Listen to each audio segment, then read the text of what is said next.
በጣም ይውላችሁ ተቃጢ በቃ የሆነ ነገር ውስጥ እዚህ ጋር እያረረ ነው። ጨጓሬ ነው የምላችሁ። በቃ አብርኩኝ። ውስጣችሁ ተጉርቶ ያውቃል አይደል? በቃ ተሰማኝ ዛሬ። ራይስ ማጋሌሽ እና ሳሊባግ እናንተ አይገባችሁም። እሺ እግዚአብሔርን ውስጤ በቃ ለፈነዳ ነው። አረ ወይኔ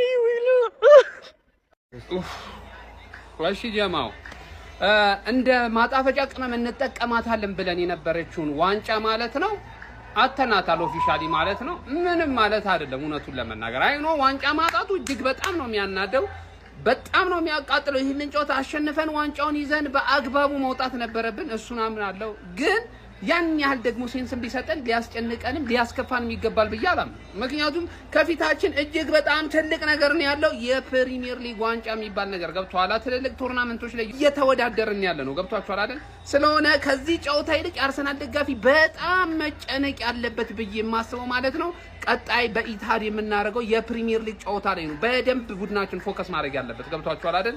ስለሆነ በቃ ይሄን ዋንጫ አተኗል። ካራቦ ካፖን ብትመጣ መረገጣችን አይቀርም፣ ብናጣውም ይሄው መረገጣችን አይቀርም ነበር። ኢትስ ኖርማል። ስለሆነ የፊታችን የምናደርገው ጨዋታ ላይ ነው በደንብ ፎከስ ማድረግ ያለብን። ጀማው አብሽሩ፣ በቃ እንዳይደብራችሁ፣ ይመቻችሁ ጀማ